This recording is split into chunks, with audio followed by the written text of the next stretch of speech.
మావిగన్ ఇప్పుడు తెలుగు రాష్ట్రాల్లో ఇదే హాట్ టాపిక్. మన ex CM YS Jaganmohan Reddy గారు సూచించిన కొత్త పదం అన్నమాట. అది కొత్త పేరు ఆంధ్రప్రదేశ్ రాష్ట్ర రాజధానికి పెట్టాలని అయితే సూచించడం జరిగింది. ఇది కరెక్ట్గా పార్లమెంట్లో ఎప్పుడైతే ఆంధ్రప్రదేశ్ యొక్క రాజధాని అమరావతి అని అఫీషియల్గా లాపరంగా డిక్లేర్ చేశారో అప్పుడే జగన్ గారు తమ ప్రెస్ మీట్లో ఆంధ్రప్రదేశ్కి కొత్త క్యాపిటల్ పేరు పెట్టారనమాట. అదే మావిగన్.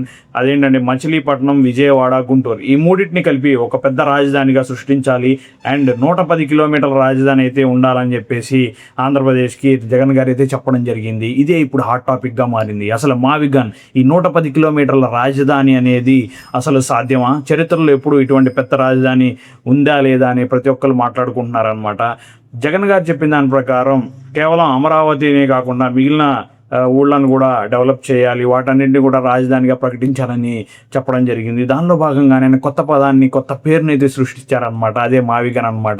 సో దాంట్లో జగన్ ఉందని చెప్పేసి ఆంధ్రప్రదేశ్ ప్రభుత్వం దాన్ని ఎలాగో కన్సిడర్ చేయదు అని చెప్పేసి ఆయన అయితే చెప్పడం జరిగింది.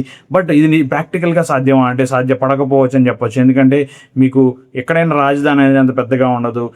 కాకపోతే ఏంటంటే ఈ 3 ఊళ్ళని కలిపి ఒక ఫినాన్షియల్ ఎకనామిక్ జోన్గా ప్రకటించి అభివృద్ధి చేయమని చెప్పుంటే చాలా బాగుండేది. బట్ దానిలో క్యాపిటల్ అనే పదాన్ని ఇంక్లూడ్ చేయడం వల్ల కేవలం పొలిటికల్ రీజన్స్తో ఈ పేరుని వాళ్ళు సజెస్ట్ చేశారని చెప్పేసి అందరూ మాట్లాడుకుంటున్నారు. బట్ ఇప్పుడు ఈ క్యాపిటల్ అనే పదాన్ని యూజ్ చేయడం వల్ల అయితే ఇప్పుడు రాజధానికి పెట్టిన మావిగన్ అనే పేరు అయితే భయంకరంగా మీమ్స్ అండ్ ట్రోల్స్కి అయితే గురవుతోందనమాట. జగన్ గారు చెప్పాలని అనుకుని కరెక్ట్ రీతిలో చెప్పకపోవడం వల్ల ఒక ట్రోల్ మెటీరియల్గా అయితే ఇప్పుడు ఇది జరుగుతోంది. అండ్ ప్రతి ఒక్కరు దీని గురించి మాట్లాడుకుంటున్నారు. అసలు మీరేమనుకుంటున్నారు? జగన్ గారు సూచించింది కరెక్టా లేదా రాంగా అనేది కామెంట్ రూపంలో తెలియజేయండి.